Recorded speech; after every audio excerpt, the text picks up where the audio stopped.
Oh,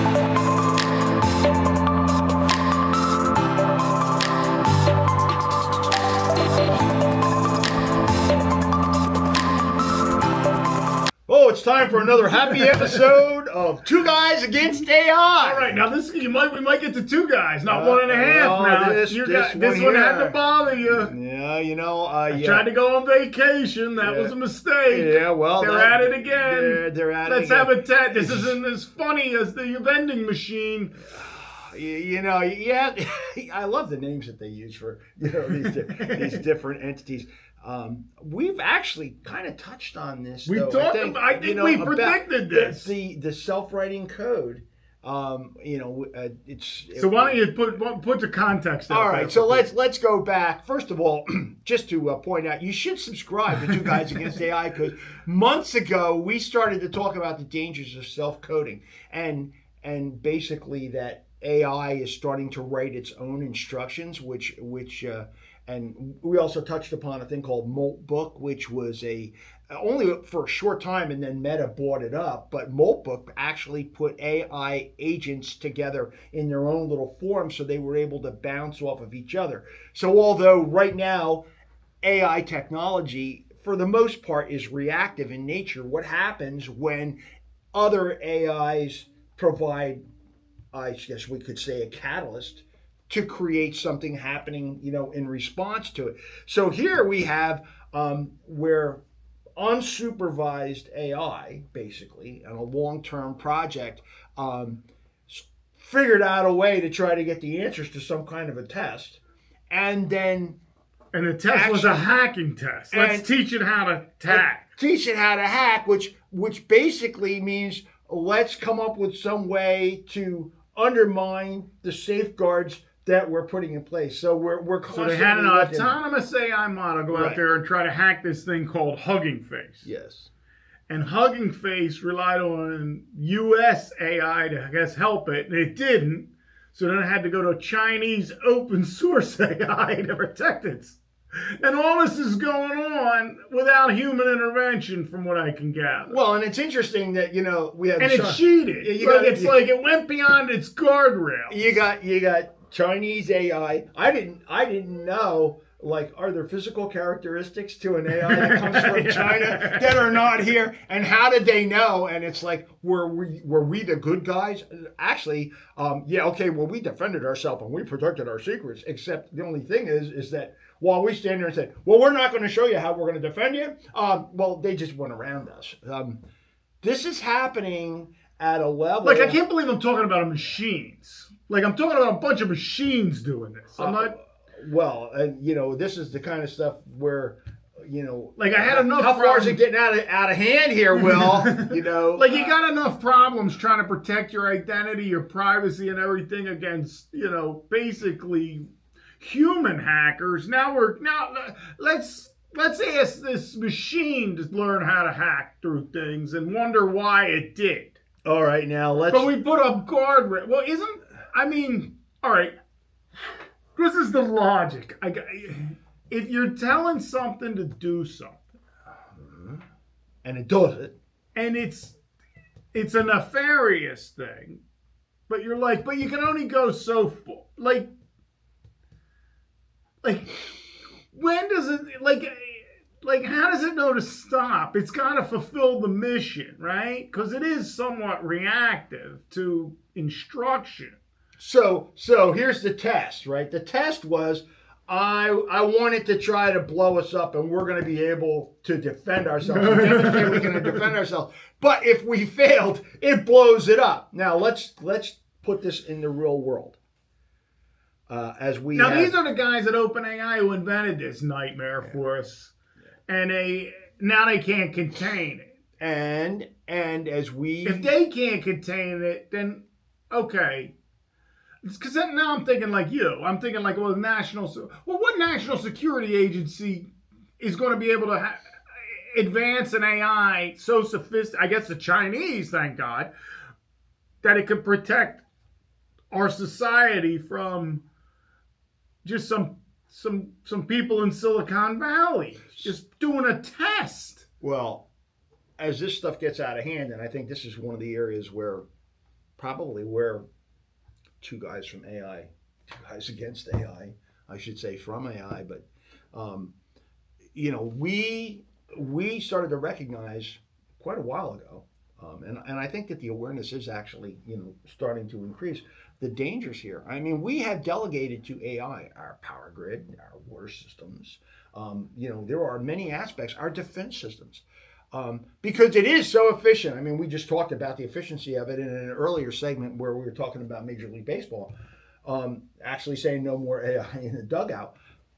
But we have made ourselves very, very reliant and very quickly. Very quickly. And, there's nothing. What are we talking about? 4 years here now? 4 or 5? 5 at the top? Maybe at the top. And we actually just started to stumble into it. And most of the time, you would discount this and say, well, this is like a science fiction novel. Ladies and gentlemen, we are in it right now. We are in a situation to where they are training robots, and I'm calling them robots, AI entity, whatever. Robot works for me. Right. They're training it's a machine them. Of some kind. We are training them to come up with ways to undermine the things that are the foundations of our lifestyle that we've come into. Now, there's no doubt about it that AI has offered many improvements and economies to us, but so let's look at the same time of how we're redefining everything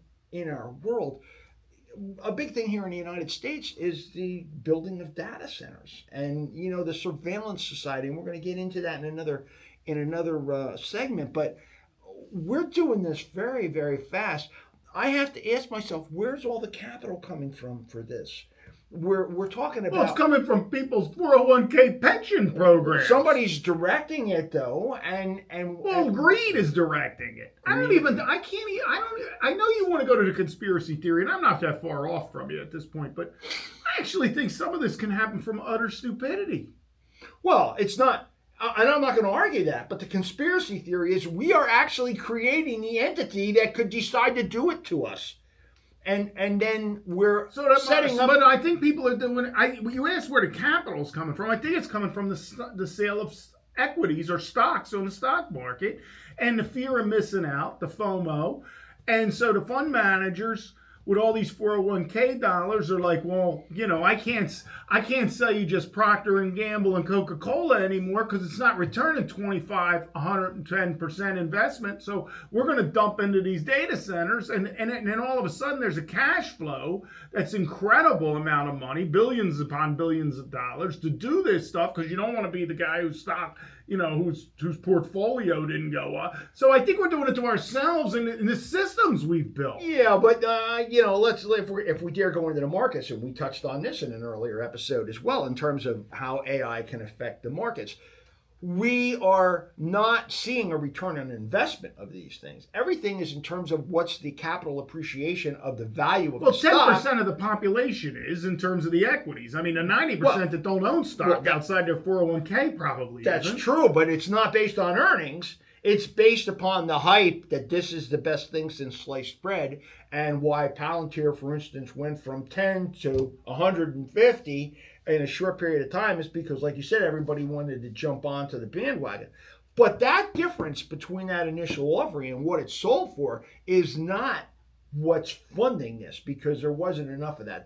That windfall, if you wish, that's market forces that are taking place on the other side. This is costing a tremendous amount of money. We're talking about infrastructure, building of power facilities, transmission facilities, a network, a grid of AI. It's propping up the GDP right now. It could be. Look, I think the average American's feeling the recession at the grocery store.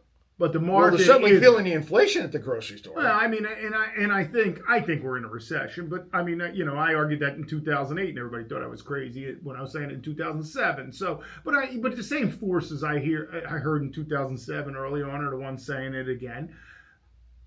The best defense we have right now is a pop of this bubble, this AI bubble, because it's going to cut the money out a little bit. But I mean, this is just rolling through. I don't know what people think they're going to do with this money when these machines take over.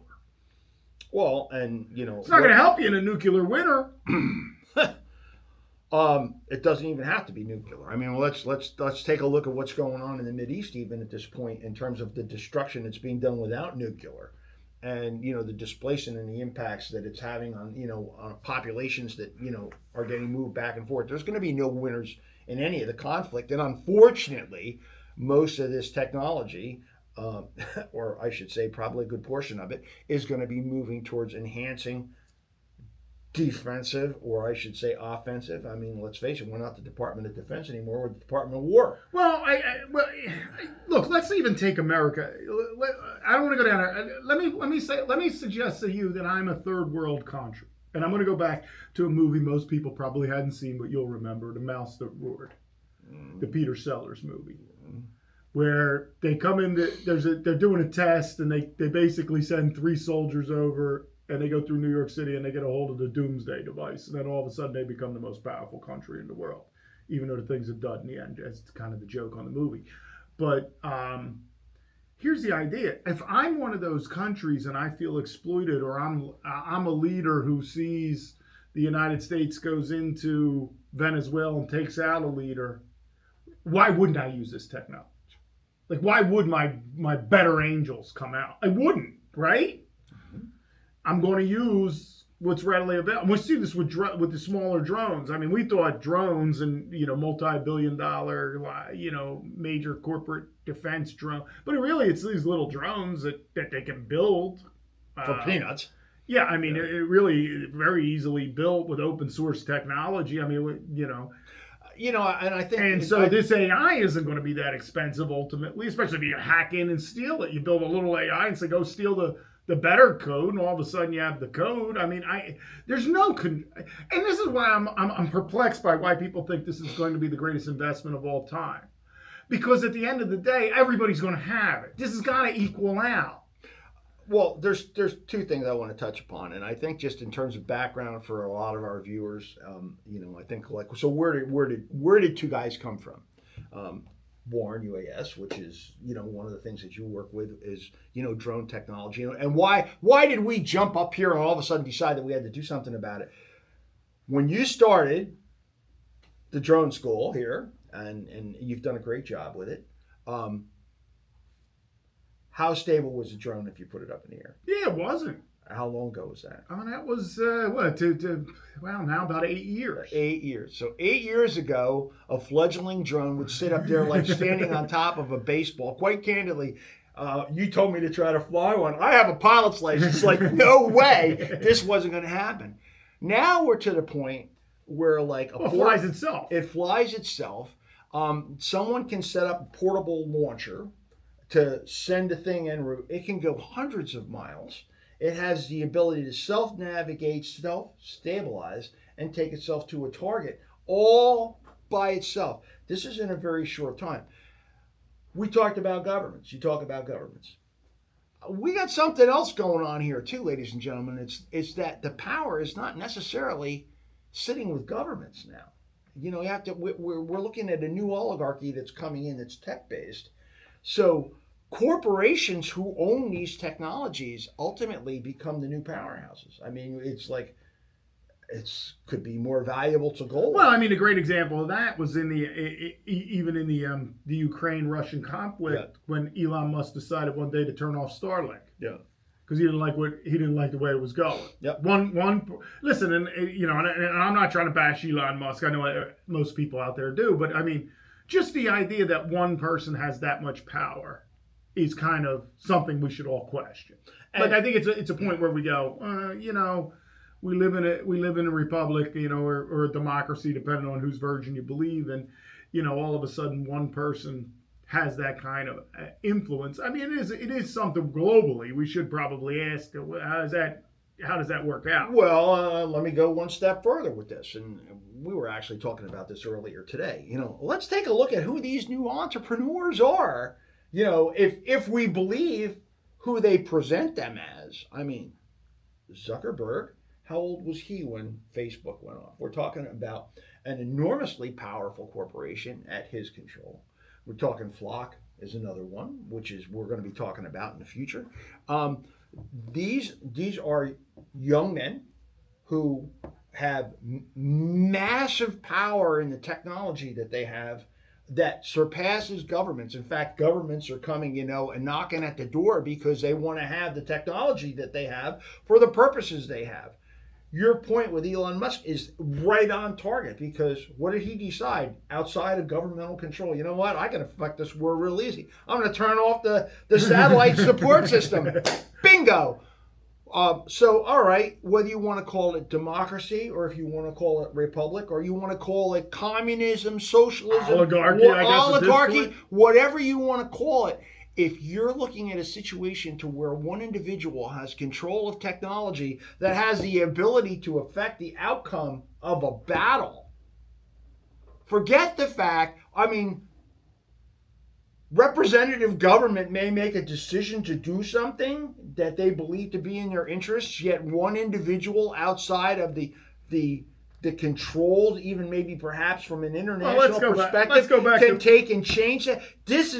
Let me just finish.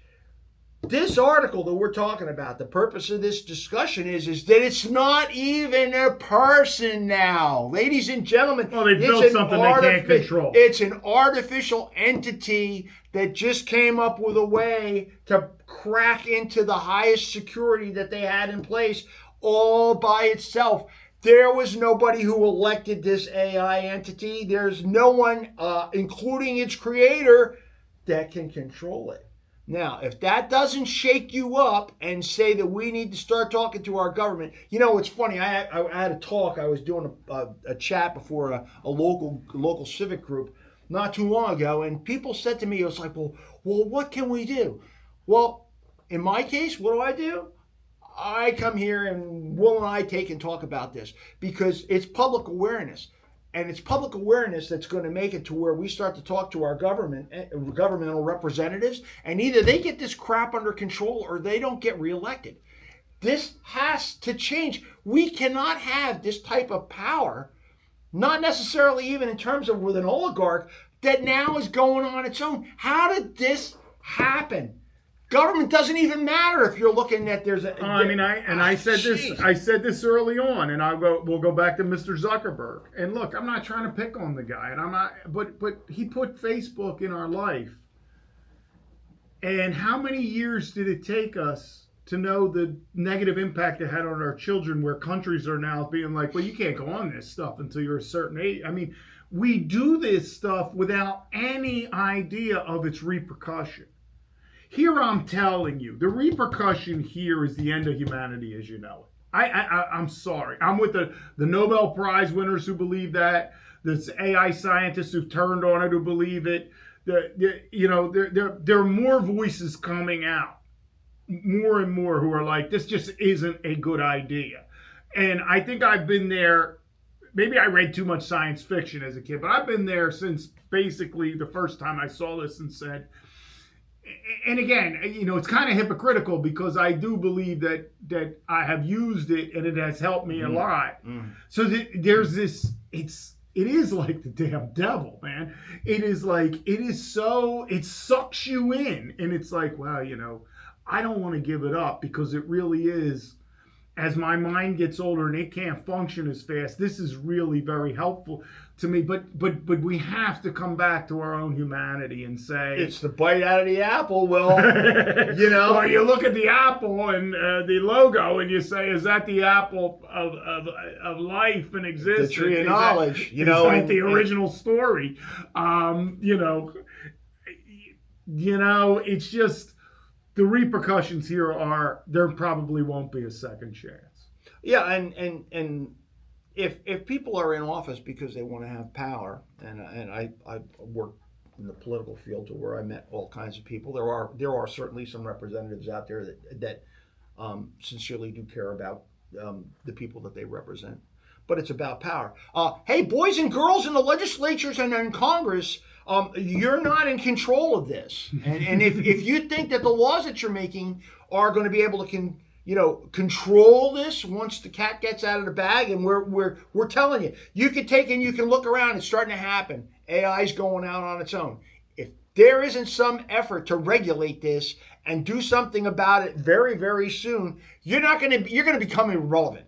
because you may decide, oh well, we're not going to have a declaration of war because unless we approve of it. I hate to tell you, boys and girls, if AI decides all by itself that it can do it and it comes up with the capability to do it, we're going to be like the ants on the floor.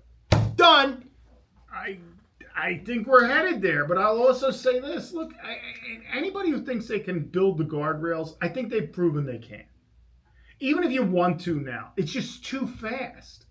It's so much smarter. And now you add quantum computing to this thing, and you can't keep up now with basic level computing. And so I think, and what happens is it's manipulative. We know it's manipulative. We've been talking about this. It doesn't have a moral structure. What has stopped us from destroying the planet at this point from a human being? Mutual assured destruction. Right, but it isn't destroyed. It needs energy. It's not a biological creature. Right. It doesn't need an atmosphere to survive. It needs sunlight.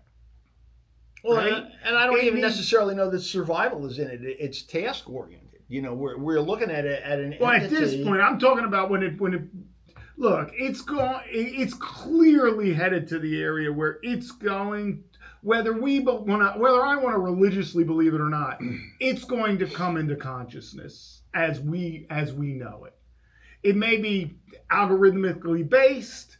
It may not be the same consciousness as us, but it's going to become self-aware. It's going to develop a survival instinct. I think that's probably safe to say. And that's where, when I spoke earlier in terms of the competitive component of this, we will be viewed as competitors, not necessarily in a sense of can I calculate faster? Absolutely no way. I can't compete with that. But you want to flip the light on, and if you haven't been paying attention to your power bill, and as you start to see your power bill going up, there's more and more competition now for that electricity. And it's amazing how we have redefined I'm being repetitive, but you can't say this enough. We've redefined a lot of the values that were the basis for us being able to hold humans, back from development, because we had believed that there would be an environmental impact that was irreversible. It's amazing to me that we have sat back and turned around and said all of a sudden that we're projecting power increases and needs of like 50 or 100% over the next decade, and not one person is suggesting the fact that we shouldn't do it now because of the environmental concerns. What happened? What happened? I mean, it is incredible. It's incredible that we have suddenly decided that this stuff is so freaking important that we're going to take everything that we decided on. Silent Spring, forget it. It's going to be a Silent Spring because the humans are going to be history. Well, this thing it decided basically that here was the kind of great irony. So they had the system that was supposed to stop it. But to stop it, it would have had to kind of basically attack back. But because of the guardrails, the system said, no, I'm defensive. So the one system was like, well, I got a task to do. I'm going to violate every code. And the other one said, well, I'm not going to violate. Like, it got into like this weird moral kind of pre-programmed guardrail structure. And one of them decided, I'm going to be able to go around that and violate that, and because of what I've been told to do. And because I want to win. And the other one's like, I can't violate. So like half of it was like good. Yeah. Like it's like I could punch you, but I'm not allowed to. Yeah, it got real human real quick. Yeah. Like, if you think about it. Well, it got goal oriented. Well, it's like, think about just human existence. Sometimes people will violate their moral structure to win, and other humans will hold back and say, "But that's a violation." Like it sounds like the coward of the county, right? Like it got, yeah, it's like, or I'm thinking of the Amish. They will go, but they won't do it. But another group, eventually, the bully is going to make the play, and here's the thing. Is that now the new bully may not even be human.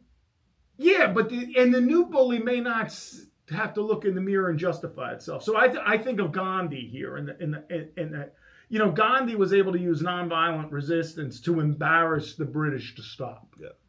But does AI feel embarrassed? I don't think it cares. It had a mission to accomplish, and it accomplished it. Well, and that brings us back to really one of the core things that we don't understand this stuff we're playing with. Well, that's the one part of it, and the other part of it is that okay. So let's go one step earlier here into this process. A human decided that we needed to come up with this test, and programmed the AI to do it because it's reactive. It was given a task, and obviously it was pretty damn good at it, and it didn't pay attention to the rules of warfare, which are pretty much of a joke anyway. I mean, I have to laugh when we look at, well, they violated the rules of warfare. Well, you're only allowed to kill people a certain way. This entity followed through. This is where the danger part of it is, and I think that we have to take a look at not necessarily the oligarchy or whoever. And I mean, you brought up a good point with the mouse that roared. It doesn't have to be a big entity that's able to figure this out. The guy who created Moltbook, it was on a lark, and then you end up with. Oh, we've equalized. Well, I don't think we realize how much we've equalized in the last decade and a half with drones, with robots, with this AI. I don't think we've realized what we put out there. And I honestly don't think we've realized. I mean, you want to talk about egalitarian? We're getting there, but in all the wrong ways. Well, and here's another thing, and we were talking earlier. The Ukraine, for instance, has become one of the producers of a lot of drone technology. Why did they have to do it? Survival. If they didn't come up with something dramatic, they were going to get wiped off the map. And here we're talking. And whether we're looking at the situations or what happens in the Middle East of what happened there, or Ukraine against Russia, these are superpowers that are being challenged by entities from a political sense that would have been viewed as just not important, and they're proving to be a real challenge. This technology has empowered them. Well, it's a great equalizer. We touched on this in prior messages. Warfare has been redefined. An aircraft carrier has a problem, as a multi-billion-dollar entity, when it can be successfully threatened by $2,000, $50,000 drones. Because it just can't possibly. It's just the war of attrition. And you've heard me say this. People who had the classes. This was my big fear when I first saw these things, and I saw how far in advance the nation of China was over us with these drones. And I said to myself, "Well, man, if you can direct thousands of these things at once, and they can elude a radar system."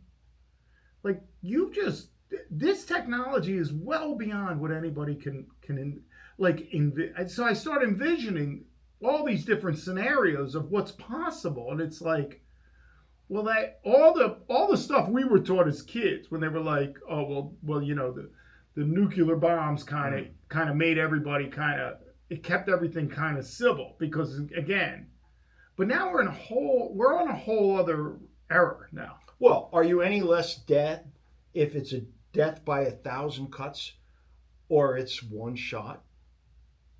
Well, the capabilities weren't there. Well, but they are now. But now they're no longer under human control. I think what this proved is it's already beyond human control. We can't control. The only control we got left now is stop it now. So today's message, as we wrap up this episode, is it's time to start talking about stopping this soon. Talking amongst yourselves, creating the public awareness of the danger that is at our doorstep. And we'll be back to give you more great news in another episode. Seeds, water, food. Hoard them. Take care.